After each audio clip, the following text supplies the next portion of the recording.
Doctor Krishnamurthy அவர்கள் மனவியலாளர், மென்மையான திறன் பயிற்றுனர், விசிட்டிங் ப்ரொஃபசர், வழக்கறிஞர், பாஷ் சட்ட ஐசி உறுப்பினர். அவர் இப்போ நமக்கு அடுத்த ஒரு 45 நிமிடங்கள் நம்மளுக்கு செஷன் எடுப்பார். வணக்கம் திரு கிருஷ்ணமூர்த்தி, டாக்டர் கிருஷ்ணமூர்த்தி ஐயா அவர்கள். வணக்கம் மேடம். எல்லாருக்கும் வணக்கம். நம்ம கடந்த செஷன்ல நம்ம என்ன பார்த்தோம் அப்படின்னா, ஹெல்த் அப்படிங்கிறது நமக்கு ரொம்ப முக்கியம். இதுல முதியோர்களும் இருக்கீங்க, முதியோர்களை பராமரிக்கிற கேர்டேக்கர்ஸ் இருக்கீங்க. ஸோ முதியோர்களுக்கு உங்களுடைய மனநலன், உடல் நலனை எப்படி பாதுகாக்கலாங்கிறத நீங்க புரிஞ்சுக்கலாம். அந்த கேர்டேக்கர்ஸ் அவங்களுக்கு இதையெல்லாம் எடுத்து சொல்லி அவங்கள பராமரிக்கக்கூடிய இடத்துல நாம என்ன கத்துக்கணுங்கிறத நீங்க புரிஞ்சுக்கலாம். ஸோ 2 பேருக்கும் பயனுள்ளதாக தான் நம்ம சொல்லிக்கிட்டு இருக்கோம். நம்ம என்ன பார்த்தோம் அப்படின்னா, ஹெல்த்தியா இருக்கிறது ரொம்ப முக்கியம் அப்படிங்கிறத பார்த்தோம். அதுக்கு பிசிக்கல் ஹெல்த், மென்டல் ஹெல்த் 2 முக்கியம். அதுல மென்டல் ஹெல்த் ரொம்ப ரொம்ப முக்கியம்னு நம்ம பார்த்தோம். நம்ம முதுமை, வயசாயிடுச்சு அப்படிங்கிறது ஒரு நம்பர் தான். நம்ம எப்போ வயசாயிடுச்சுன்னு நினைக்கிறோமோ அப்பதான் நமக்கு வயசாகுது. நாம 90 வயதுல சைக்கிள் ஓட்டிட்டு போற ஒரு நபரை கூட பாக்குறோம். ஸோ எப்போ நமக்கு வயதாகுதுன்னு நம்ம நினைக்கிறோமோ அப்பதான் வயதாகுது அப்படிங்கிறத பார்த்தோம். நம்ம ரிட்டையர் ஆகுறதுங்கிறது டயர்ட் ஆகிறது இல்லை. நம்ம அந்த ஆட்டிடியூட், ரிட்டையர் ஆகிறவங்க நம்முடைய வாழ்க்கை அவ்வளவுதான் இனிமே அப்படின்னு நினைக்கிற அந்த நெகட்டிவ் ஆட்டிடியூட் தான் அவங்கள சோர்வாக்கிடுது. நம்மளை யாரோடையும் கம்பேர் பண்ண தேவையில்ல, இளைஞர்களோடையும் குழந்தைகளோடையும் நம்ம கம்பேர் பண்ண தேவையில்ல. நம்முடைய பலம், நம்முடைய பலவீனம், அதை தான் நம்ம பார்க்கணும். யாரோடையும் நம்ம ஒப்பீடு செய்ய வேண்டியது இல்லைங்கிறத நம்ம பார்த்தோம். ஒவ்வொரு இண்டிவிஜுவலுக்கும் ஒரு ஐடென்டிஃபிகேஷன் இருக்கு. இந்த சொசைட்டியில இளைஞர்களுக்கு ஒரு பொறுப்பு இருக்கு, முதியோர்களுக்கு ஒரு பொறுப்பு இருக்கு. ஸோ நாம எல்லாருக்கும் ரோல் மாடலாக இருக்கணும். முதியோர்கள் நீண்ட நெடிய அனுபவம் கொண்டவர்கள். அவங்க ஒரு ரோல் மாடலா இருந்து இந்த சமூகத்தை வழிநடத்தக்கூடியவர்களா இருக்கணும் அப்படிங்கிறத பார்த்தோம். அப்ப ரோல் மாடலா இருக்கணும் அப்படின்னா நாம என்ன பண்ணணும், நம்மள முதல்ல நல்லா வச்சுக்கணும். ஏன்னா சுவர் இருந்தா தான் சித்திரம் எழுத முடியும். அப்ப நம்மள நல்லா வச்சுக்கிறதுக்கு ஆப்ரஹாம் மாஸ்லோவுடைய நீட் ஹைரார்கி தியரியை பத்தி பார்த்தோம். அதுல நம்முடைய உடலியல் தேவை, பாதுகாப்பு தேவை, அன்பு பாச தேவைகள், அப்புறம் நம்முடைய சுயமரியாதைங்கிற அந்த தேவை, அதுக்கப்புறம் செல்ஃப் ஆக்சுவலைசேஷன் சொல்லக்கூடிய ஒரு உயர்நிலைக்கு போகக்கூடிய தேவை, இதையெல்லாம் பார்த்தோம்.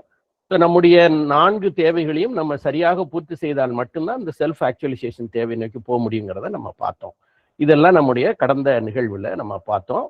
ஸோ இப்போ நம்ம இந்த செஷன்ல நம்ம பார்க்குற செய்தி என்ன அப்படின்னா, இந்த பிசிக்கல் ஹெல்த், மென்டல் ஹெல்த்தை தாண்டி சோசியல் ஹெல்த், ஸ்பிரிச்சுவல் ஹெல்த்னு 2 விஷயம் இருக்கு. இப்போ அந்த ஸ்பிரிச்சுவல் ஹெல்த்தை பத்தி தான் விரிவாக madam Thamaraiselvi madam, Radha madam எல்லாம் உங்களுக்கு சொன்னாங்க. சோசியல் ஹெல்த்துங்கிறது நம்மளை சுத்தி இருக்கிற சொசைட்டியோட நம்ம எந்த அளவுக்கு பழகிறோம், மூவ் பண்றோம். ஏன்னா மேன் இஸ் ஏ சோசியல் அனிமல்னு சொல்லுவோம். மனிதன் ஒரு சமூக விலங்கு. ஒருத்தர் குற்றம் செய்துட்டாருன்னு அவர் ஏன் சிறையில கொண்டு அடைக்கிறாங்க அப்படின்னா, சிறையில உடை கொடுக்குறாங்க, உணவு கொடுக்குறாங்க, பாதுகாப்பான இடம் இருக்கு.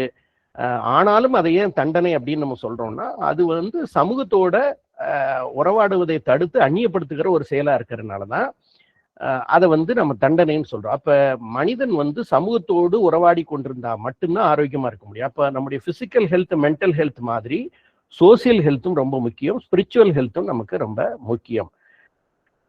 இப்ப நமக்கு எப்போ வயதாயிடுச்சு அப்படின்னு நமக்கு தோணுதுன்னா, நமக்கு வாழ்க்கையில ஒரு கோலே இல்லை அப்படிங்கும்போது நமக்கு வயதாயிடுச்சுன்னு நமக்கு தோணும், நமக்கு முதுமை வந்துருச்சுன்னு தோணும். இதெல்லாம் இந்த கேர்டேக்கர் அந்த பெர்ஸ்பெக்டிவ்ல எடுத்துக்கணும். நீங்க முதியோர்களோடு இருக்க போறீங்க, அப்ப அவங்களுடைய புலம்பல்களை நீங்க கேட்கும்போது அவங்களுக்கு இதையெல்லாம் நீங்க ஒரு கவுன்சிலரா நீங்க கூட இருந்து சொல்ல வேண்டிய கட்டாயம் உங்களுக்கு இருக்கு. ஏன்னா அவங்களுடைய பிசிக்கல் ஹெல்த்தை பராமரிக்கிறது மட்டும் உங்களுடைய வேலை இல்லை, அவங்களுடைய மென்டல் ஹெல்த்தையும் நீங்க ஆரோக்கியமா பராமரிச்சா மட்டும்தான் அவங்கள ஆரோக்கியமா நம்ம தக்க வச்சுக்க முடியும், அவங்களுடைய ஆயுளை நம்ம நீட்டிக்க முடியும். ஆகவே இதையெல்லாம் அவங்களுக்கு சொல்ல வேண்டிய ஒரு கவுன்சிலராக உங்களை பயிற்றுக்க வேண்டிய கட்டாயம் இருக்கு. இது ட்ரெயின் த கவுன்சிலர் அப்படின்னு எடுத்துக்கலாம். அப்ப நமக்கு வாழ்க்கையில ஒரு கோல் இல்லை, ஒரு பர்பஸ் இல்லைன்னா நமக்கு வயதானதாக தோணும். நம்முடைய கோலை ரீச் பண்றதுக்கான நம்பிக்கை இழந்துட்டோம்னா நமக்கு வயதானதாக தோணும். நாம பிசிக்கலாவும் மென்டலாவும் ஒரு குறுகிய வட்டத்துக்குள்ள வந்துட்டோம்னா நமக்கு அப்படிதான் நமக்கு தோணும். அப்புறம் நம்மளுடைய ஐடென்டிட்டியை இழந்துட்டோம், நமக்கு ஒரு இண்டிபெண்டன்ஸ் இல்லை, நம்ம யாரையாவது டிபெண்ட் பண்ணி இருக்கிறோம் அப்படிங்கும்போது அந்த மாதிரி எல்லாம் நமக்கு வயதானதாக தோணும். நாம புதுசாக கற்றுக்கொள்வதை நிறுத்திட்டோம்னா நமக்கு வயதான மாதிரி தோணும். அப்ப இதெல்லாமும் தான் காரணம், நம்முடைய வயது மூப்பு காரணம். இப்ப நம்ம பள்ளிக்கூடத்துல படிச்சுட்டு இருந்தப்ப அதுல இருந்து காலேஜுக்கு போனோம், அப்போ ஒரு மூமெண்ட் ஆச்சு. காலேஜ்ல இருந்து ஒரு பணிக்கு போனோம், அப்புறம் மேரேஜ் ஆனோம், அதுக்கப்புறம் குழந்தைகளை பெத்தெடுத்தோம், அதுக்கப்புறம் குழந்தைகளுக்கு நல்ல மதிப்பெண் கிடைக்கணும், அவங்கள நல்லா செட்டில் பண்ணணும். இப்படி பாத்தீங்கன்னா இந்த வாழ்க்கை ஒரு இடத்துல இருந்து தொடங்கி மூவ்மெண்ட்லயே இருக்கு. மூவ்மெண்ட்டுங்கிறது தான் வாழ்க்கை. அப்ப அந்த மூமெண்ட்ல வந்து பாத்தீங்கன்னா இப்ப எப்படி ஒரு விதை வந்து மரமாகி வளர்ந்து அப்புறம் வந்து அது காயாகி கனிந்து திருப்பி விதையாகுது, அந்த மாதிரி ஒரு சைக்கிள் தான் ஹியூமனோட சைக்கிளும். இப்ப நம்மளும் பிறந்து வளர்ந்து நடைபயின்று அப்புறம் வந்து வளர்ந்து முதுமை அடைந்து நம்ம வந்து வாழ்க்கையை முடிச்சுக்கிறது தான் இந்த சைக்கிள். இது வந்து மாறாத ஒரு விஷயம். இதுல நம்ம புரிஞ்சுக்க வேண்டிய விஷயம் என்னன்னா, நம்முடைய 3 ஸ்டேஜ் சொல்லுவோம் லைஃப்ல. அதாவது டீனேஜ்ல வந்து பாத்தீங்கன்னா நமக்கு நிறைய டைம் இருக்கும், எனர்ஜி நிறைய இருக்கும், பட் மணி இருக்காது, பணம் இருக்காது. இது வந்து டீனேஜ்ல இருக்கக்கூடிய கன்ஸ்டன்ட். அடுத்த நடுத்தர வயது நம்ம ஒர்க்கிங் ஏஜ்ல பாத்தீங்கன்னா மணி இருக்கும், எனர்ஜி இருக்கும், பட் நமக்கு வந்து நேரம் செலவிடுறதுக்கு நேரம் இருக்காது. இது அந்த வயதுல இருக்கக்கூடிய சிக்கல்.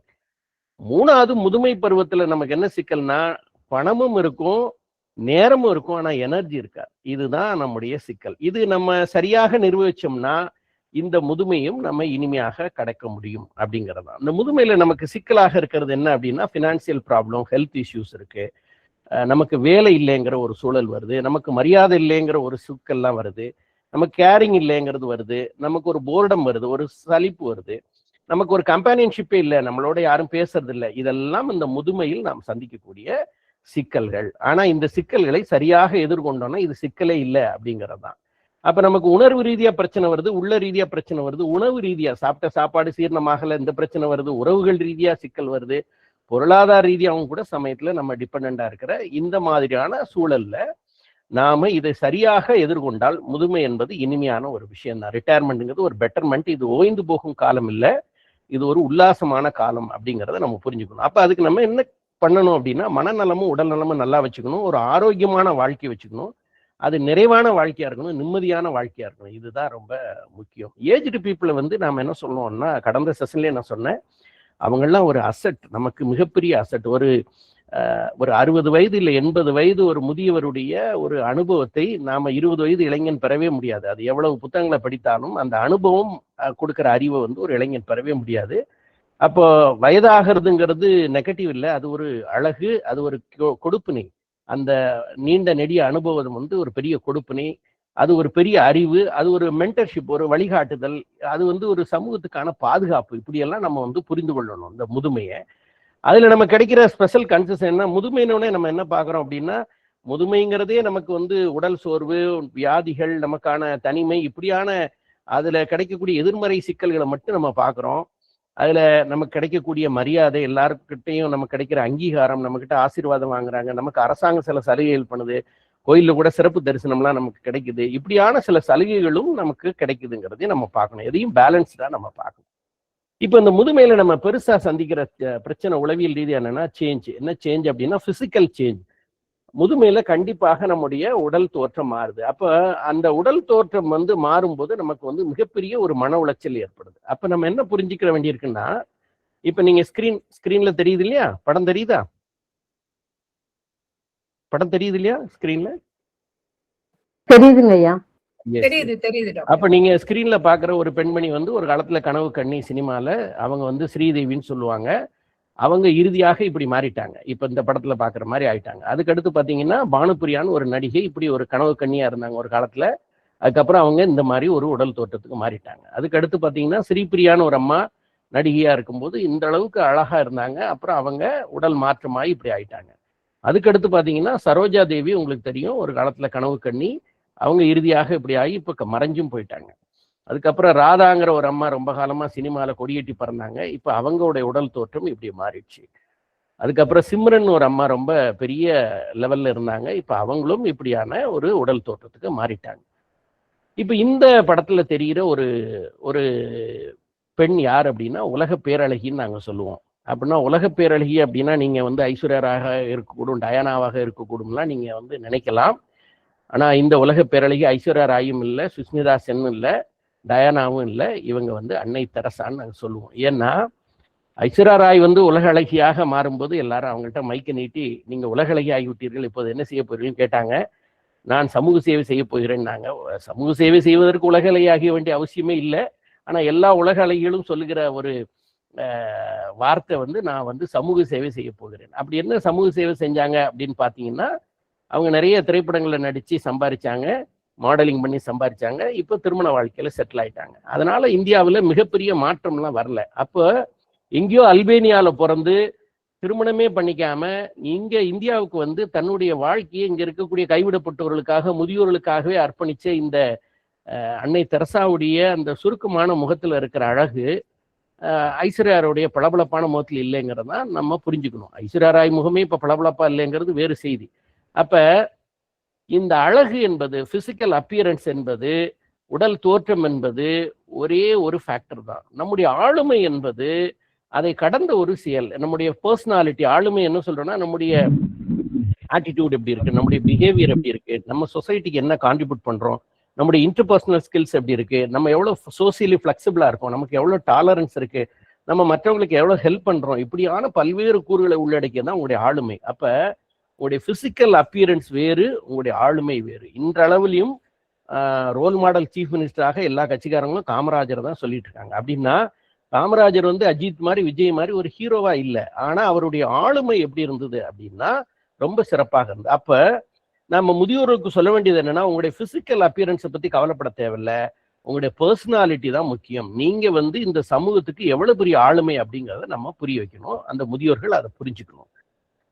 அப்போ முதிய வயதில் அழகாக கருதப்பட்டவர்கள் பல பேர் இப்ப நீங்க பார்க்கலாம். எம் எஸ் சுப்புலட்சுமி அம்மாவா இருக்கலாம், இந்திரா காந்தியா இருக்கலாம், எம்ஜிஆரா இருக்கலாம், மனோரமா இருக்கலாம், தெரசா பத்தி நம்ம பார்த்தோம், அமிதாப் பச்சனா இருக்கலாம், குன்னக்குடியா இருக்கலாம், அப்புறம் வந்து பாலமுரளி கிருஷ்ணா சார், அப்புறம் வந்து அப்துல் கலாம், இவங்கெல்லாம் பார்த்தீங்கன்னா முதிய வயதிலும் நம்மளை கவரக்கூடிய அழகான தோற்றம் உள்ளவங்களா இருந்தாங்க. அப்போ நாம என்ன புரிஞ்சுக்கிறோம்னா, அவங்களுடைய பிசிக்கல் அப்பியரன்ஸ் இல்லை, அது அவங்களுடைய பர்சனாலிட்டி. அதனால முதியோர்கள் புரிந்து கொள்ள வேண்டியது, நம்முடைய பிசிக்கல் அப்பியரன்ஸ் முக்கியம் இல்லை, பர்சனாலிட்டி தான் முக்கியம் அப்படிங்கிறத நம்ம புரிஞ்சுக்கணும். அப்புறம் இந்த கன்சிஸ்டன்சி, நாம வந்து எந்த ஒரு விஷயத்தையும் நாம வந்து தொடர்ச்சியாக செய்யணும். நம்ம வந்து அதுல வந்து சோர்வடைஞ்சிடக்கூடாது. இப்ப இளைய வயதுல நம்ம நிறைய வேலை செஞ்சிருப்போம், இப்ப வந்து நமக்கு வந்து உடல் சோர்வாகுது அப்படின்னு சொல்லிட்டு நம்ம என்ன ஆயிடுவோம் அப்படின்னா, நிறைய சுத்தமாக ஐடியலாக உட்கார்ந்துருவோம். அதுதான் நமக்கு உடல் சோர்வையும் மனச்சோர்வையும் அதிகப்படுத்திடும். அப்ப இப்போ வந்து நம்முடைய உடல் அமைப்புக்கு வயதுக்கு ஏற்ற மாதிரி வேலைகளை குறைந்தபட்சம் நம்ம செய்யணும், நம்ம என்கேஜா இருக்கணும் அப்படிங்கிறது ரொம்ப ரொம்ப முக்கியம். அந்த தொடர்ச்சி வந்து இருக்கணும். தொடர்ச்சி இல்லைன்னா நாம வந்து சோர்வாயிருவோம். ஒரு சின்ன படம் நம்ம பார்க்கலாம்.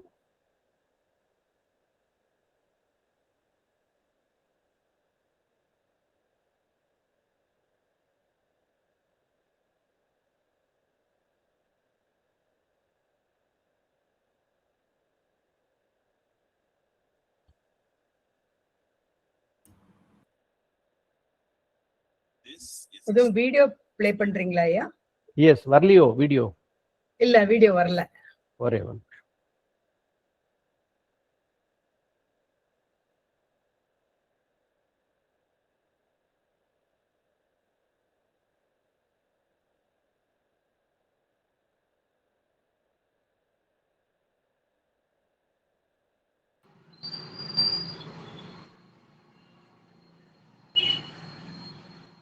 இல்ல, வீடியோ வரல ஐயா. ஒரே நான் திருப்பி சார்.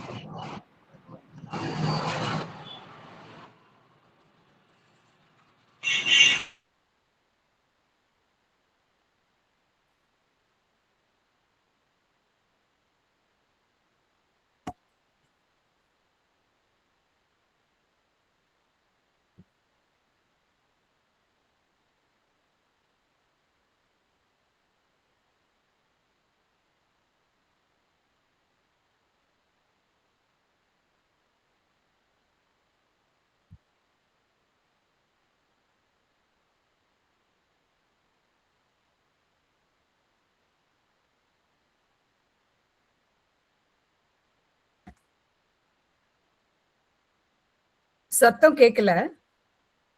சத்தம் கேட்கலையா? ஆஹா, வால்யூம் பெருசா வச்சா கேட்கணும் நினைக்கிறேன். மெதுவா கேக்குது.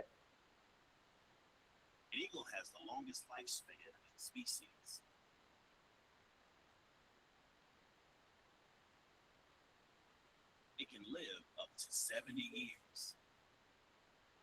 But to reach this age, however, the eagle must make some tough decisions. ரொம்ப மெல்லிதா தான் கேக்குறது. அப்படியா? ஓகே, பரவாயில்ல. ஸ்கிரிப்ட் வருது இல்லையா? வருது.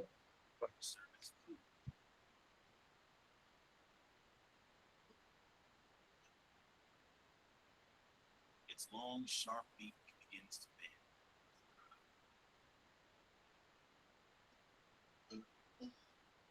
ஹெட்போன் போட்டிருந்தா அதை ரிமூவ் பண்ணிடுங்கயா. Earphone. Stick to their chest and make it difficult to இப்ப fly. கேக்குது. Then the eagle is left with only two options: die or go through the painful process of change. The process requires that the eagle fly to a mountaintop and sit on its nest. There, it knocks its beak against a rock until it plucks it out. Then the eagle will wait for the new beak to grow before it plucks out the talons. When the new talons come back, the eagle starts plucking its thick, heavy feathers.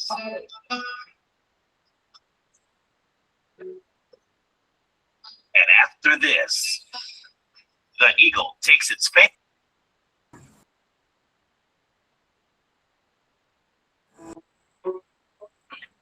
Why is the change needed?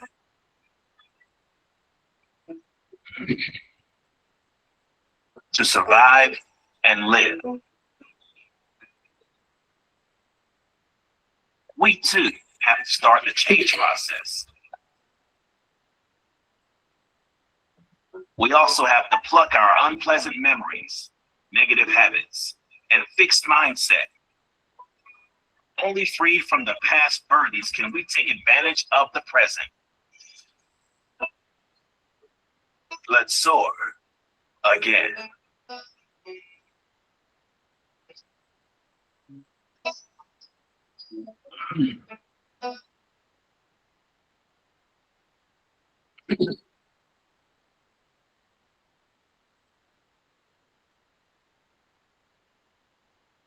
So கழுகு கிட்டத்தட்ட 70 ஆண்டுகள் உயிர் வாழக்கூடிய ஒரு விலங்கு. ஆனா ஒரு 40 ஆண்டுகள் ஆன உடனே அது 40 வயதுல அதுக்கு ஒரு சிக்கல் வருது. அதோட அலகுகள்லாம் ரொம்ப வீக் ஆயிடுது. அதோட நகங்கள், கால் நகங்கள்லாம் ரொம்ப கூர்மை இழந்து போயிடுது. அதோட இறகுகள் வந்து ரொம்ப கனமாகி அதோட இறை தேட முடியாத ஒரு சூழல் வந்து அந்த கழுகுக்கு ஏற்படுது. அப்ப அந்த கழுகுக்கு வந்து 2 ஆப்ஷன் தான் இருக்கு. ஒண்ணு உயிர் துறக்கணும், ஏன்னா இறையை எடுக்காம எவ்வளவு நாள் வாழ முடியும், அப்போ உயிர் துறக்கணும். இல்லைன்னா அதுக்கான ஒரு தயாரிப்பை செய்யணும். அப்ப இந்த கழுகு என்ன பண்ணுது அப்படின்னா, ஒரு தவம் மாதிரி ஒரு மரத்தின் மேல உட்காந்து தன்னுடைய அலகுகளை உடைச்சி அதை வந்து புதிய அலகுகளை உருவாக்குது. தன்னுடைய கால் நகங்கள்லாம் உடைச்சி புதிய நகங்களை உருவாக்குது. ஸோ அந்த இறகுகள்லாம் பிச்சு எடுத்து புதிய இறகுகளை உருவாக்குது. ஸோ இந்த தவக்காலம் முடிஞ்சு அது வெளியே வரும்போது மேலும் 30 ஆண்டுகள் வலிமையாக வாழக்கூடிய ஒரு கழுகாக அது வெளியே வருது. இதுதான் வந்து பறவை ஆராய்ச்சியாளர்கள் சொல்றாங்க. அப்ப நாமளும் மனித இனத்துல ஒரு முதுமையை தொடும்போது நமக்கு என்ன தோணுது அப்படின்னா, நம்மளால இளமையில செஞ்ச எல்லா வேலைகளையும் நம்மளால செய்ய முடியல, ஆகவே நம்ம வந்து சோர்வாயிட்டோம் அப்படின்னு சொல்லிட்டு நம்ம எல்லாத்துல இருந்து விலக ஆரம்பிச்சிடுறோம். அந்த தொடர்ச்சி இல்லாதனால நமக்கு வந்து நம்ம வந்து முதுமையினுடைய இதுல சிக்கிடணும். அப்ப நம்ம என்ன பண்ணணும்னா, நம்முடைய உடலுக்கு ஏற்ற மாதிரி, நம்முடைய வலிமைக்கு ஏற்ற மாதிரி, நம்முடைய வயதுக்கு ஏற்ற மாதிரி வேலைகளை தொடர்ந்து செய்யணும். அதாவது என்கேஜா இருக்கணும். நம்முடைய பயணத்துல இருந்து நம்ம விடுபடக்கூடாதுங்கிறத நம்ம புரிஞ்சுக்கணும். அப்ப அந்த கன்சிஸ்டன்சி முக்கியம். அப்ப இது வந்து ஒரு டிவியை வாட்ச் பண்ணிட்டு இருக்கிற தருணம் இல்லை, நம்மளை சுத்தி இருக்கக்கூடிய புற அழகை, உலகத்தினுடைய அழகை ரசிக்கக்கூடிய ஒரு தருணம்.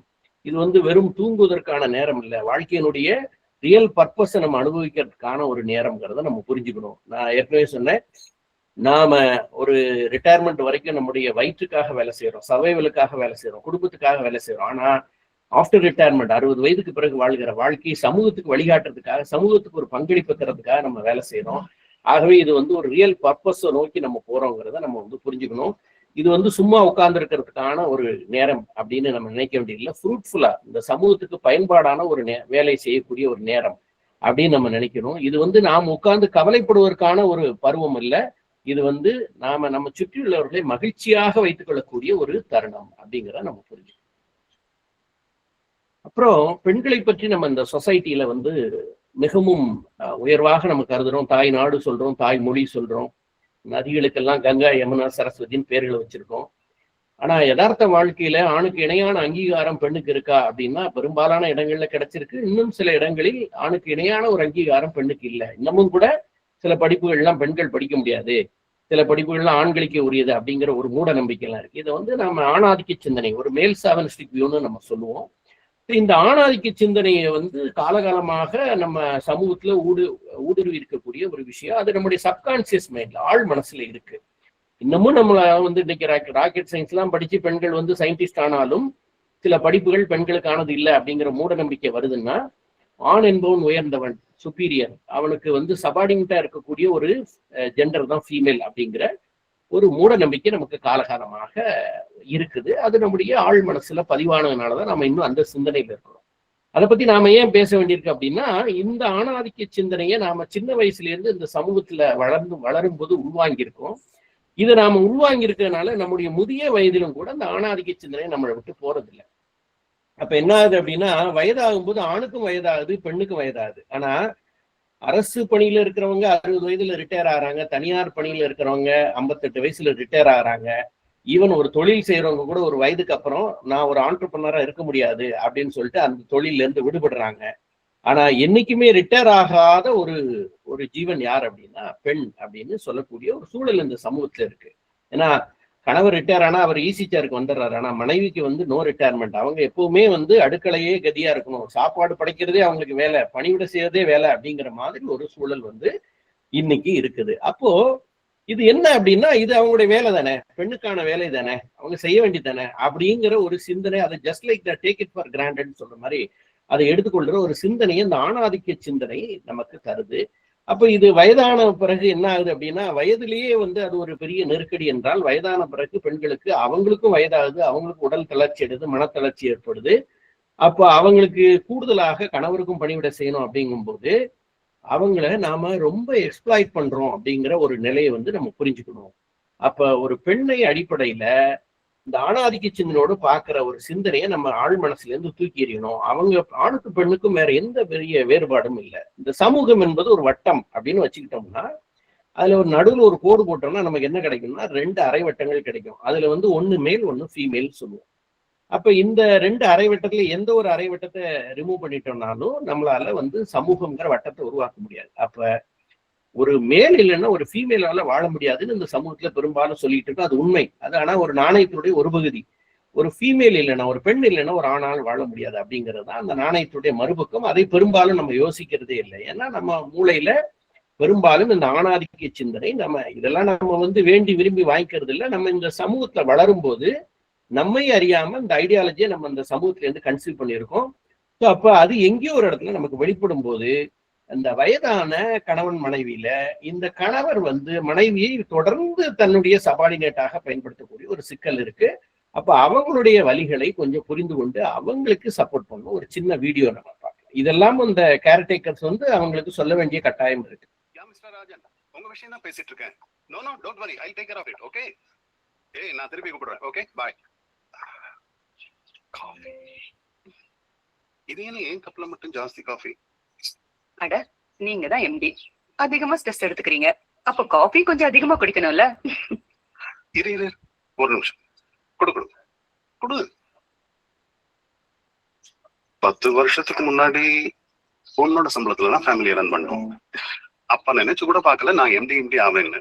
உன்னோட கரியரை கூட எனக்காகவும் ராகுல பாத்துக்கவும் விட்டுட்டல. இன்னுமா நீ நினைக்கிற எனக்கு நிறைய காஃபி வேணும்னு?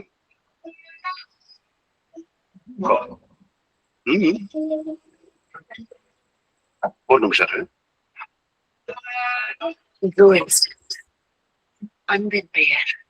இது வந்து ஒரு சாதாரண விழா பார்க்க வேண்டியது இல்லை. இதுல இருந்து நம்ம புரிந்து கொள்ள வேண்டியது என்னன்னா, நம்முடைய இந்த ஆண் பெண்ணுங்கிறவங்க ஈக்குவல் காம்பனன்ட்ஸ் ஆஃப் த சொசைட்டின்னு சொல்லுவோம். அப்ப நமக்கு எல்லா வகையிலும் இணையானவங்க. 2 பேருக்கு என்ன டிஃபரன்ஸ் இருக்கு அப்படின்னா, அனாட்டமி டிஃபரன்ஸ், உடற்கூறு மாற்றம் தான் இருக்கு ஆணுக்கும் பெண்ணுக்கு இடையில. அதை தவிர வேற எந்த வேறுபாடும் இல்லை. அந்த உடற்கூறு மாற்றம் இருக்கனால தான் 2 பேரும் இணைந்து வாழ முடியுது இந்த சமூகத்துல. ஆக அவங்கள நமக்கு இணையான ஒரு தோழியாக கருதி நம்ம அவங்களுடைய முதிய வயதுல அவங்களுக்கு நம்ம என்ன சப்போர்ட் பண்ண முடியும் அப்படின்னு ஒரு கணவர் வந்து அவங்களுக்கு ஒரு நன்றி சொல்லக்கூடியவரா இருக்கணும். இல்லாதனாலதான் பெரும்பாலும் அவங்க ரொம்ப நலிவுற்று சில நேரங்கள்ல வந்து அந்த வாழ்க்கை துணையை அவங்க இழக்கிற சூழ்நிலை வந்துட்டுனா, ஒரு பெண் வந்து தன்னுடைய வாழ்க்கை துணைவரை இழந்துட்டு அவங்க வந்து தன்னுடைய வாழ்க்கையை நடத்துறது வந்து சாத்தியமாக இருக்கு. ஆனா ஒரு ஆண் வந்து தன்னுடைய வாழ்க்கை துணை இழந்த பிறகு முதிய வயதில் அவர் தன்னுடைய வாழ்நாளை சீக்கிரம் முடித்துக் கொள்றதாக தான் சூழல் இருக்கு. ஏன் அப்படின்னா அவங்களால வந்து அந்த ஒரு சூழல்ல கம்பானியன்ஷிப் இல்லாம இருக்கக்கூடிய சூழ்நிலையே இல்லை.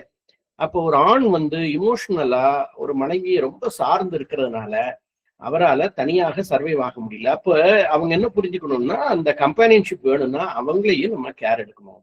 அது ரொம்ப கண்ணதாசன் ஒரு பாடல்ல ரொம்ப அழகா சொல்லியிருப்பாரு. அதை நீங்க எல்லாரும் பார்க்கணும்னு ஆசைப்படுறேன்.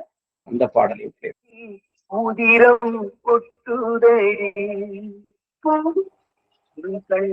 நீர் வழிந்தால் என் நெஞ்சில் புதிரம் புத்துதடி, என் கண்ணில் பாவை என்றோ கண்ணம்மா, வாழ்க்கை ஒளிமயமானதடி.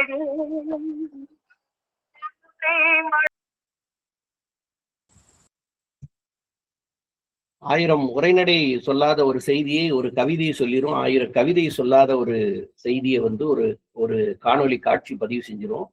கண்ணதாசன் ரொம்ப அழகாக வந்து இந்த கணவன் மனைவி உறவை ரொம்ப அழகா சொல்லியிருப்பாரு. ஆலம் விழுதுகள் போல் உறவுகள் 1000 இருந்துமென்ன வேறென நீ இருந்தாய் அதில் நான் விழுந்து விடாது இருந்தேன் அப்படின்னு சொல்லியிருப்பாரு. எவ்வளவு உறவுகள் இருந்தாலும் ஒரு கணவனை சரியாக புரிந்து கொள்ளுகிற அந்த எம்பத்தின்னு சொல்லுவோம், அந்த எம்பத்தி இருக்கக்கூடிய ஒரு நபர், 100% எம்பத்தி இருக்கக்கூடிய நபர் யாருன்னா மனைவி தான். என் தேவையை யார் அறிவார் உன்னை அன்றி தெய்வம் ஒன்றே அறியும் அப்படின்னு சொல்லியிருக்கிற அந்த வரிகள்ல இருந்து நம்ம புரிஞ்சுக்கலாம். ஸோ இதை எதுக்காக இவ்வளவு விரிவா நான் சொல்றேன் அப்படின்னா, இந்த இந்த முதுமை அப்படிங்கிறதுல முதியோர்கள் விக்டிம் ஆகிறாங்க, அதாவது பலிகடா ஆகிறாங்க, அவங்களுக்கான சரியான பராமரிப்பு இல்லை அப்படிங்கிறதுல பெண்கள் வந்து கொஞ்சம் கூடுதலாக பலிகடா ஆகிறாங்கன்னு ஒரு சோசியல் சயின்டிஸ்டா நாங்க வந்து கவலைப்படுறோம். ஏன்னா அங்கேயும் இந்த ஆணாதிக்க சிந்தனை, ஒரு ஆணோட வலி, முதுமையில இருக்கிற ஒரு ஆணோட வலி, உடல் வலி, மனவலியை விட ஒரு பெண்ணோட வலி வந்து புறக்கணிக்கப்படுது அப்படிங்கிறது தான் நாங்க வந்து பாக்குற ஒரு செய்தி. அதனால இதை வந்து அந்த பெரியவர்களே கூட கண்டிப்பா புரிந்து கொள்ளணும், சமூகமும் புரிந்து கொள்ளணும், அவங்களை கொஞ்சம் கூடுதலாக நம்ம கவனம் செலுத்தணும் அப்படிங்கிறத நம்ம புரிஞ்சுக்கணும்.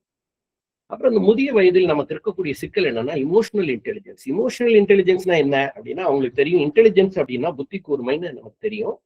இமோஷனல் இன்டெலிஜென்ஸ்னா என்ன அப்படின்னா நம்முடைய உணர்வுகளை நம்ம கட்டுப்படுத்துறது. உங்களுக்கு தெரியும், இமோஷனலாக இருக்கிறது நல்லதா கெட்டதா அப்படின்னு கேட்டா, நீங்க இப்போ ஒரு செய்தி சொல்றேனே, இப்போ ஒருத்தர் 2 நண்பர்கள் உரையாடிட்டு இருக்காங்க, ஒரு கருத்து வேறுபாடு வருது, அது ஒரு ஹீட்டட் ஆர்குமெண்டா மாறுது, அதுல ஒருத்தர் கத்தி எடுத்து குத்திடுறாரு, இன்னொருத்தர் இறந்து போயிடுறாரு, இவர் ஜெயிலுக்கு போறாரு. அப்படின்னா உணர்ச்சி வயப்பட்ட நிலையில தன்னுடைய நண்பனை குத்தி கொண்டுட்டோமேனு ஜெயிலுக்கு போன பிறகு ஒருத்தர் யோசிக்கிறார் அப்படின்னா, முதல்ல உணர்வு வேலை செய்து, ஜெயிலுக்கு போன பிறகு அறிவு வேலை செய்யுது. அப்போ இமோஷனலாக இருக்கிறது தப்பு இல்லையா அப்படின்னு நம்ம சொல்லலாமா அப்படின்னா, பக்கத்துல ஒருத்தருக்கு ரத்தம் கொட்டுது, அடிபட்டு ரத்தம் கொட்டுது, பார்த்துட்டு இருக்கிற ஒரு நண்பர் வந்து எனக்கு ஒன்றும் ரத்தம் கொட்டலையே, அவருக்கு தான் ரத்தம் கொட்டுது, ஆகவே நான் இதுல எமோஷன் ஆக மாட்டேன் அப்படின்னு இருந்தாருன்னா அவரை வந்து நம்ம மனுஷனே இல்லை அப்படின்னு நம்ம சொல்லுவோம். அப்ப எமோஷன்ஸ் அதிகமாக இருந்தா நாம மிருகமா மாறிடுறோம், மனிதன் வந்து மிருகமா மாறிடுறான். இமோஷனே இல்லை அப்படின்னா அவன் மனுஷனே இல்லைங்கிறோம். அப்படின்னா என்ன புரிஞ்சுக்கணும்னா, மனிதன்கிறவன் இமோஷனலா இருக்கிறவன் தான், இமோஷன்ஸ் அதாவது உணர்வுகள் நிரம்பியவன் தான். ஆனா அந்த உணர்வுகளை யார் ஒழுங்கமைத்து கட்டுப்படுத்தி வெளிப்படுத்துறாங்களோ அவங்க தான் சரியான மனிதராக இருக்கிறாங்க. அப்ப இந்த இமோஷனை கட்டுப்படுத்த முடியாதவங்க கொஞ்சம் கோபமாக வார்த்தைகளை வெளிப்படுத்தும் போது அல்லது ஒரு கோபமாக ஒரு செயல் செய்யும் போது அது உறவுகளை சிக்கலாக்கிறது, ஒரு பெரிய ஒரு இடர்பாடை கொண்டு வந்துருதுங்கிறதா நம்ம புரிஞ்சுக்கிறோம். அப்ப இமோஷனல் இன்டெலிஜென்ஸ்னா என்ன அப்படின்னா அந்த உணர்வுகளை நாம கையாளுகிற ஒரு திறன், அதுதான் இமோஷனல் இன்டெலிஜென்ஸ் சொல்றோம். இப்போ பொதுவாக நம்ம வந்து கோபப்படுறோம் அப்படின்னா, முதியோர்கள் கோபப்படுறாங்க அப்படின்னா அதோட உளவியல் நம்ம புரிஞ்சுக்கணும். கோபம் என்பது இயலாமையினுடைய உச்சநிலை. யார் வந்து இயலாமையுடைய உச்ச நிலையில இருக்காங்களோ அவங்களுக்கு கோபம் வரும். ஒரு எக்ஸாம்பிள் சொல்றேனே, இப்ப நம்ம ஒரு பூனை இருக்கு, அந்த பூனை வந்து சாதுவான விலங்கு. அந்த பூனையை நம்ம என்ன பண்றோம் அப்படின்னா விரட்டுறோம் அப்படின்னா ஓடும். அதை நீங்க ஒரு ஒரு அறையினுடைய மூளைக்கு விரட்டிட்டீங்க, அதுக்கு மேல அதுக்கு ஓடுறதுக்கு இடம் இல்லை, அதுக்கு மேலேயும் விரட்டுறீங்கன்னா அது உங்க முகத்தின் மேலே சீறி பாயும். அப்ப இதுவரைக்கும் சாதுவாக ஓடிக்கிட்டு இருந்த பூனை இன்னைக்கு உங்க முகத்தின் மேல ஏறி பாயுது அப்படின்னா, தாக்குது அப்படின்னா என்ன காரணம் அப்படின்னா இயலாமையுடைய உச்ச நிலைக்கு அது வந்துருச்சு, அதுக்கு மேல ஓடுறதுக்கு இடம் இல்லை, அப்ப கோபம் ஆயிடும். அப்ப எப்பெல்லாம் நாம இயலாமையின் உச்ச நிலைக்கு வரமோ அப்ப அது கோபமாக மாறும் அப்படிங்கிறத நம்ம புரிஞ்சுக்கணும். இப்ப இன்னொரு எக்ஸாம்பிள் சொல்றேன். இப்ப நான் என்னோட பையனுக்கு கணக்கு சொல்லித்தரேன்னு வச்சுக்கிறேன். இப்ப நான் ஒரு முறை சொல்லித்தரேன், அவனுக்கு புரியல. 2வது முறை சொல்லித்தரேன் இன்னொரு மெத்தட்ல, அப்பவும் அவனுக்கு புரியல. 3வது ஒரு முறையில நான் சொல்லித்தரேன், அப்பவும் அவனுக்கு புரியல. இப்ப எனக்கு என்ன ஆகும்? கடுமையா கோபம் வந்து ஓங்கி ஒரு அறை விட்டு, அறிவு இருக்கா, எத்தனை முறை சொல்லித்தரது அப்படின்னு அவனை நான் கண்டிக்கிறேன். அப்படின்னா இப்ப பிரச்சனை என்னன்னா, எனக்கு தெரிஞ்ச 3 மெத்தடாலஜில நான் மேத்தமெட்டிக்ஸ் சொல்லி கொடுத்தாச்சு, ஆனா பையனுக்கு புரியல. இப்ப இதுக்கு மேல அவனுக்கு புரியுற மாதிரி எப்படி சொல்லித்தரேன் எனக்கு தெரியல. அப்ப அந்த இயலாமை என்ன ஆகுதுன்னா கோபத்துக்கு உள்ளாக்குது. அதை வந்து குழந்தையோட முதுகுல அது வெடிக்குது இல்லையா? அப்ப நம்ம என்ன பண்ண வேண்டியிருக்கு அப்படின்னா, நான் என்னதான் எம்எஸ்சி மேத்தமெட்டிக்ஸா இருந்தாலும் நானே என் பிள்ளைக்கு கத்துக் கொடுக்கணும்னு அடம் பிடிக்கிறதா இதோட சிக்கல். அப்ப இந்த இயலாமையை இன்னபிலிட்டியை எபிலிட்டியாக மாத்திடணும். எப்படி மாத்தலாம்? பக்கத்துல இருக்க ஒரு டியூஷன் மாஸ்டர்கிட்ட நான் என் பையனை அனுப்பிச்சிட்டேன்னா அவர்கிட்ட பையன் என்னை விட அட்டென்டிவா இருப்பான் இல்லையா? அப்பா கிட்ட இருக்கிற ஒரு ஒரு நிலையை விட இன்னொரு டியூஷன் மாஸ்டர்கிட்ட கொஞ்சம் சீரியஸா கவனிப்பான், அட்டென்டிவா இருப்பான். அந்த டியூஷன் மாஸ்டர் இதுவே ப்ரொஃபஷனா இருக்கிறதுனால என்னை விட சிறப்பா அந்த மேத்தமெட்டிக்ஸ் அவனுக்கு புரியுற மொழியில கத்துக் கொடுத்துருவோம். அப்ப அப்பா பிள்ளை உறவும் பாதிக்காது. இப்ப நான் அவரை கண்டிக்கும் போது, பாடம் சொல்லி கொடுக்குறேங்கிற பேர்ல கண்டிக்கும் போது 2 பேருக்குமான உறவு, அப்பா மகன் உறவு பாதிக்கப்படுது. அதே நேரத்துல அவனுக்கு பாடமும் தெரியாம போயிடுது. ஆனா ஒரு டியூஷன் மாஸ்டர்கிட்ட போய் அவர் கண்டிச்சாருன்னா அவன் பயப்படுறான், அந்த பாடத்தை கத்துக்கிறான், அப்பா மகன் உறவு பாதிக்கப்படுறது இல்லை, அவனுடைய படிப்பும் சிறப்பாக அமையுது. அப்ப நாமளே ஒரு வேலையை செஞ்சிடணும் அப்படின்னு நம்ம நினைக்கும் போது அது நம்மால முடியாது. அப்படிங்கும் போது அந்த இயலாமையின் உச்ச நிலையில தான் நாம என்ன பண்றோம் அப்படின்னா கோபமாக மாறும். அப்ப நம்ம என்ன புரிஞ்சுக்கணும்னா, இமோஷனலா நம்ம ஆகிறோம், கோபமாக ஒரு விஷயத்தை செய்யறோம் அப்படின்னா நாம இயலாமையின் உச்ச நிலைக்கு வந்துட்டோம் அப்படிங்கிறத நம்ம புரிஞ்சுக்கணும். அப்ப அந்த நேரத்துல நம்ம பேசுகிற வார்த்தைகளோ நம்ம செய்யற செயலோ கண்டிப்பாக மிகப்பெரிய ஒரு அபாயத்தை உண்டாக்கும், உறவுகளை அது பாதிச்சிடும். அப்ப என்ன பண்றது அப்படின்னா ஒரு சின்ன படம் பார்க்கணும்.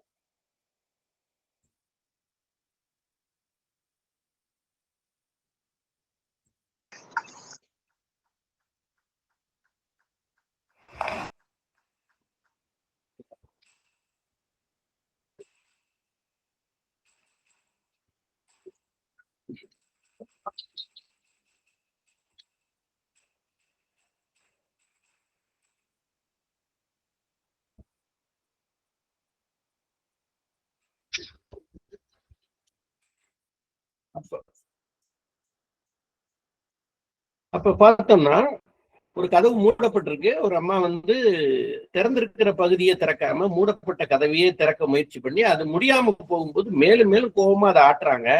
ஆனா பக்கத்துல திறந்திருக்கிற கதவை திறந்துட்டு அவரு இன்னொருத்தர் எளிதாக உள்ள போறாரு. அப்ப கோபமாக ஒரு விஷயத்த செய்ய ஆரம்பிச்சுட்டு இமோஷன் ஆயிட்டோம்னா அறிவு வேலை செய்யறதில்ல, லாஜிக் வேலை செய்யல. நான் சொன்ன ஒரு எக்ஸாம்பிள்ல கத்தி எடுத்து குத்தும் போது அறிவு இமோஷன் வந்து வேலை செய்யுது, அப்ப அறிவு லாஜிக் மழுங்கிருது. அப்புறம் பிறகு உணர்ச்சி வடிஞ்ச பிறகுதான் அறிவு வேலை செய்யுது. அப்படிதான் நாம கோபப்படுகிறோம். அப்ப இந்த கோபப்படுகிறதுங்கிறது முதியோர்கள்ட்ட வருது அப்படின்னா அது அவங்களுடைய இயலாமையுடைய உச்ச நிலைங்கிறது நம்ம புரிஞ்சுக்கணும். அப்ப அந்த இயலாமையை இயல்பாக, அதாவது இன்னபிலிட்டியை எபிலிட்டியாக மாத்துறது தான் நம்ம கேர்டேக்கருடைய வேலை. அவங்களுக்கு எதெல்லாம் முடியலையோ அப்ப அவங்க கோவப்படுவாங்க. என்னை யாரும் மதிக்கல, என்னை வந்து சரியான நேரத்துக்கு பசிக்கு சாப்பாடு கொடுக்கல, அப்ப இதை என்னால எடுத்துக்க முடியல, நான் இண்டிபெண்டா இல்ல, அப்ப என்னால வந்து தனிப்பட்ட முறையில என்னைய பார்த்துக்க முடியல அப்படிங்கிற இயலாமையெல்லாம் ஒரு ஆதங்கமா மாறி கோபமாக மாறிதான் அவங்க வார்த்தைகள்ல வெடிக்கிறாங்க, செயல்களை சில சமயங்களை எதையா பொருளை போட்டு உடைக்கிறாங்க, இதெல்லாம் கூட செய்யறாங்கன்னா இது எல்லாமே இயலாமையின் உச்சநிலை. அப்ப அவங்கள அந்த இயலாமையின் உச்சநிலைக்கு போகாம நம்ம என்ன பண்ணோம்னா நம்ம அவங்கள கேர் எடுத்துக்கணும். இதுதான் ரொம்ப முக்கியம். அப்ப பெரியவர்களை என்ன புரிஞ்சுக்கணும்னா அந்த இமோஷன்ஸ் வந்து அதிகமாகும் போது அதை மேனேஜ் பண்றதுக்கு அவங்க கத்துக்கணும். எப்படி கத்துக்கலாம் அப்படின்னா ஒரு எக்ஸாம்பிள் சொல்றேன். ஸ்டீஃபன் கவே அப்படின்னு ஒரு பெரிய சைக்காலஜிஸ்ட், அவர் ஒரு 90-10 அப்படின்னு ஒரு பிரின்சிபிள் சொல்றாரு. என்ன அப்படின்னா 90-10 அப்படின்னா என்னன்னா, எந்த ஒரு விஷயமும் நமக்கு நடக்குது, ஒரு டேமேஜ் நடக்குதுன்னா அந்த செயல் நமக்கு கொடுக்குற பாதிப்பு வந்து 10 விழுக்காடு. அந்த செயலுக்கு நம்ம எப்படி ரியாக்ட் பண்றோம், எப்படி நாம வந்து செயல்படுறோங்கிறது தான் நமக்கு 90 விழுக்காடு பாதிப்பு தருது. இப்ப ஒரு கணவன் மனைவி இருக்காங்க, 2 பேரும் வேலைக்கு போறவங்களா இருக்காங்க, ஒரு குழந்தை இருக்கு.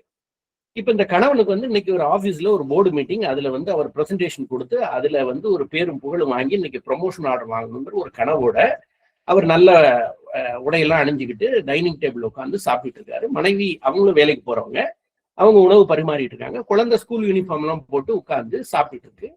இப்ப உணவு பரிமாறுகிற மனைவி வந்து ஒரு காஃபி எடுத்து அந்த டைனிங் டேபிள்ல வைக்கிறாங்க கணவருக்கு. அப்ப இந்த குழந்தை தெரியாம தட்டி விட்டுருது. அந்த காஃபி வந்து அவரோட ஷர்ட்ல எல்லாம் கொட்டிடுது. அப்ப என்ன நடக்கும்? அவர் வந்து ஆபீஸ்ல போய் ஒரு போர்டு மீட்டிங்ல முக்கியமாக ஒரு பிரசன்டேஷன் கொடுக்கணுங்கிறதுக்காக அபிஷியலா ஃபார்மலா ட்ரெஸ் பண்ணியிருக்காரு, டையெல்லாம் கட்டியிருக்காரு. அப்ப அது எல்லாமே வீணா போச்சுங்கிறப்ப அவருக்கு வந்து ரொம்ப கடுமையான கோபம் வருது. அப்ப இந்த குழந்தைய ஓங்கி அறையிறாரு, என்ன வேலை பண்ண அப்படின்னு அறையிறாரு. அப்புறம் மனைவியை கடுமையா திட்டுறாரு, அறிவு இருக்கா, குழந்தை பக்கத்துல போய் காஃபி வச்சிருக்கா அப்படின்னு மனைவியை திட்டுறாரு. நான் போய் வேற ஷர்ட் மாத்திக்கிறேன் அப்படின்னு வேகமா போறாரு, வேற ஷர்ட் மாத்திக்கிட்டு வெளியே வராரு. இப்ப என்ன நடக்குது அப்படின்னா, குழந்தைய அடிச்சதுனால குழந்தை அழுதுகிட்டே இருந்ததுனால ஸ்கூல் பஸ் போயிடுச்சு, குழந்தை வந்து பஸ் விட்டுருச்சு. இப்ப மனைவியை திட்டோம்ல, இப்ப மனைவி கோவம் வந்துடும்ல. அந்தம்மா என்ன சொல்றாங்க, நான் ஆபீஸ் போகணும், லேட் ஆயிடுச்சு, நீங்க குழந்தைய ஸ்கூல்ல கொண்டு விட்டுட்டு எக்கட கெட்டு போங்க அப்படின்னு அந்தம்மா சொல்றாங்க. இப்ப இவருக்கு வேற வழி இல்லை, குழந்தைய கொண்டு போய் ஸ்கூல்ல விட்டாகணும். ஸோ பைக் எடுத்துட்டு ரொம்ப வேகமாக குழந்தைய ஏத்திக்கிட்டு போறாரு. டிராபிக் போலீஸ் அவரை நிறுத்தி ஓவர் ஸ்பீடுன்னு சொல்லி ஃபைன் போட்டுறாரு. அதுக்கப்புறம் திருப்பியும் கூட்டிட்டு போறாரு குழந்தைய. ஸ்கூல் கேட்டை மூடிட்டாங்க, ஏன்னா நேரம் ஆயிடுச்சு. அப்ப செக்யூரிட்டி கிட்ட கெஞ்சி குழந்தைய உள்ள அனுப்புறாரு ஸ்கூலுக்குள்ள. வழக்கமா குழந்தை ஸ்கூலுக்கு போகும்போது டாட்டா சொல்லிட்டு போகும், இன்னைக்கு முகத்தை திருப்பிட்டு போகுது, ஏன்னா குழந்தைய அடிச்சாச்சு, ஆகவே குழந்தை காயப்பட்டிருக்கு, முகத்தை திருப்பிட்டு போகுது. இப்ப அவர் ரொம்ப கனத்த மனசோட ஆபீஸ் போறாரு. ஆபீஸ்ல அவரோட எம்டி வந்து ரொம்ப கடுமையான கோபத்துல இருக்காரு. உன்னால போர்டு மீட்டிங் வந்து 30 நிமிஷம் லேட், எல்லாரும் வெயிட் பண்ணிட்டு இருக்காங்க, வா வந்து பிரசன்டேஷனை சீக்கிரமா ஸ்டார்ட் பண்ணு அப்படின்னு சொல்றாரு. அப்ப அந்த பிரசன்டேஷனை ஸ்டார்ட் பண்றதுக்கா அதுக்கான டாக்குமெண்ட்ஸ் எல்லாம் எடுக்கலான்னு அவருடைய பிரீஃப் கேஸை திறக்கிறாரு. இதெல்லாம் வீட்லயே பதட்டத்துல விட்டு வந்திருக்காரு. இப்ப எப்படி இருக்கும்? அவரை வந்து ரொம்ப மோசமாக திட்டி அவருடைய மேனேஜிங் டைரக்டர் வந்து அவருக்கு டீப்ரமோட் பண்ணிட்டார், அவருடைய பதவியில இருந்து இறக்கிட்டார். அப்ப டீப்ரமோஷன் ஆர்டர் வாங்கிட்டு அவர் சாயந்தரம் வீட்டுக்கு வராரு. வீட்டுக்கு வரும்போது அவரே கனத்த இதயத்தோட வராரு. ஆனா மனைவி ஒரு பக்கம் கோவிச்சுட்டு முகத்தை திருப்பிட்டு இருக்காங்க, குழந்தை ஒரு பக்கம் முகத்தை திருப்பிட்டு இருக்கு. இப்ப அவரு மனசு வந்து ரொம்ப வெறுமையாகுது. இதுதான் இந்த சூழல். அப்ப இதுல இது தப்பு கணவனோடதா, மனைவியோடதா, குழந்தையோடதா, இல்ல காஃபியோடதா அப்படின்னு ஆராய்ச்சி பண்ணோம்னா, இங்கதான் ஸ்டீஃபன் கோவே என்ன சொல்றாருன்னா, இதே இன்சிடென்ட் நடக்குது, இன்னொரு கேஸ் ஸ்டடின்னு வச்சுங்களேன், இன்னொரு குடும்பத்துல இதே இன்சிடென்ட் நடக்குது, காஃபி கொட்டிருச்சு. இப்ப காஃபி கொட்டினோடனே அந்த குழந்தை பதட்டத்தோட ஐயோ காஃபி கொட்டிட்டோமே அப்படின்னு மிரண்டு போய் நிற்கும் போது அந்த அப்பா என்ன சொல்றாரு, குழந்தைய தட்டி கொடுத்து, பரவாயில்லம்மா, தெரியாம தான் நீ கொட்டின, இனிமே கவனமா இரு, அப்பா வேற ஷர்ட் மாத்திக்கிறேன்னு அவர் வேற ஷர்ட் மாத்திக்கிட்டு உடனே வர்றாரு. குழந்தை அவருக்கு டாட்டா சொல்லிட்டு ஸ்கூல் பஸ்ல போகுது. இவர் ஒய்ஃபுக்கு டாட்டா சொல்லிட்டு பைக் எடுத்துட்டு இவர் போறாரு. இவருடைய பிரசன்டேஷனை நல்லபடியா முடிக்கிறாரு. ஆபீஸ்ல அவருக்கு உடனே ப்ரமோஷன் ஆர்டர் கொடுக்குறாங்க. ஸோ ஈவினிங் வரும்போது ஸ்வீட்ஸ் எல்லாம் வாங்கிட்டு எனக்கு ப்ரமோஷன் கிடைச்சிச்சுன்னு வீட்டுக்குள்ள வராரு. குழந்தையும் மனைவியும் அவரை ரொம்ப அருமையாக வரவேற்கிறாங்க, ரொம்ப மகிழ்ச்சியா இருக்காங்க. ஸோ இந்த 2 கேஸ்லயும் காஃபி கொட்டின சம்பவம் நடந்தது. அப்போ இந்த காஃபி கொட்டிச்சு, டேமேஜ் பண்ணிச்சு, அது 10% ஆஃப் டேமேஜ் தான். ஆனா அதுக்கு முதல் கேஸ்ல இருந்த கணவன் பண்ண ரியாக்ஷனும் 2வது கேஸ்ல இருந்த கணவன் பண்ண ரியாக்ஷனும் தான் இந்த 90% டேமேஜுக்கு காரணமா இருக்கு. அப்ப ஸ்டீஃபன் கவே என்ன சொல்றாருன்னா, இதை ஞாபகம் வச்சுங்க, 90-10 பிரின்சிபிள். நமக்கு எந்த ஒரு விஷயமும் டேமேஜ் பண்ணுதுன்னா அது 10% தான் அது காரணம். அப்ப மீதி 90 விழுக்காடு எது காரணமா இருக்குன்னா நம்ம ரியாக்ட் பண்றோம்.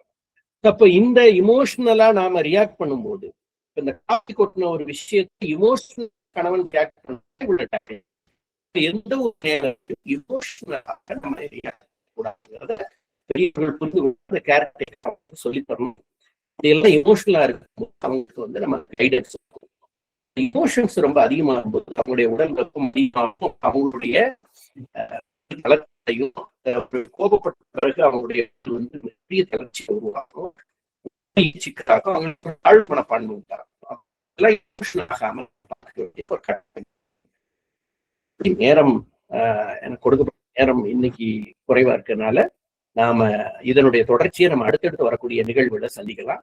இந்த வாய்ப்பை தொடர்ந்து தந்து கொண்டிருக்கிற இந்த நிறுவனத்துக்கு நன்றி. இந்த முதியோர்களை பராமரிக்கிற பணி என்பது ஒரு மிகச்சிறப்பான பணி. நான் மீண்டும் சொல்றேன், இது வெறும் பேச்சுக்காக சொல்லல. இவங்க வந்து நமக்கான ஒரு பெரிய அசட். இந்த நாட்டினுடைய மிகப்பெரிய சொத்து வந்து முதியோர்கள், அவங்களுடைய அனுபவம், அவங்களுடைய அறிவு. அவங்கள பராமரிக்கிறதுக்கான ஒரு ஒரு என்ன சொல்றது, போர் வீரர்களாக நீங்கள்லாம் வந்து இதுல இணைஞ்சிருக்கிறது ரொம்ப மகிழ்ச்சி. இது ஒரு டீம் ஒர்க், ஒரு ஊர் கூடி தேர் இழுக்கிறதுங்க மாதிரி இது ஒரு கூட்டு முயற்சி. ரொம்ப அழகாக நடராஜன் சார், தாமரைச்செல்வி மேடம் எல்லாருமே ரொம்ப அழகாக, ராதா மேடம் எல்லாம் உங்களுக்கு கொடுத்துட்டு இருக்காங்க. ஒரு சைக்கலாஜிக்கலா சோசியல் பர்ஸ்பெக்டிவ்ல இந்த பராமரிப்பு எப்படி இருக்கணுங்கிற அடிப்படையில நானும் என்னோட அனுபவத்திலேருந்து நானும் தொடர்ந்து கொடுத்துட்டு இருக்கேன். நம்ம எல்லாருமா சேர்ந்து இந்த முதியோர்களை மிகச்சிறந்த இளைஞர்களாக மாற்றி அவருடைய அனுபவத்தை எடுத்து இந்த சமூகத்தை மேலும் ஒரு முன்னேற்ற பாதையில நம்ம செலுத்தணும் அப்படிங்கிறத நான் மீண்டும் மீண்டும் வேண்டி கேட்டுக்கிறேன். வாய்ப்புக்கு நன்றி. வேற ஏதாவது கேள்விகள் இருந்தா நீங்க மேடம் சொன்ன மாதிரி குரூப்ல போடலாம், இல்ல என்னோட எண்ணுக்கு தொடர்பு கொள்ளலாம். நான் அந்த குரூப்ல இருக்கேன், என்னோட எண்ணுக்கு நீங்க தொடர்பு கொள்ளலாம். வாய்ப்புக்கு நன்றி. Thank you madam. ரொம்ப ரொம்ப நன்றி டாக்டர். ரொம்ப அழகா வந்து சோஷியல் ஆங்கிள், இமோஷனல் ஆங்கிள், நிறைய வந்து பாட்டு அதெல்லாம் காட்டி ரொம்ப அழகா எக்ஸ்பிளைன் பண்ணீங்க. ரொம்ப நல்லா இருந்தது, ரொம்ப என்ஜாய் பண்ணோம். ரொம்ப சிம்பிளா அழகா சொல்லிட்டீங்க.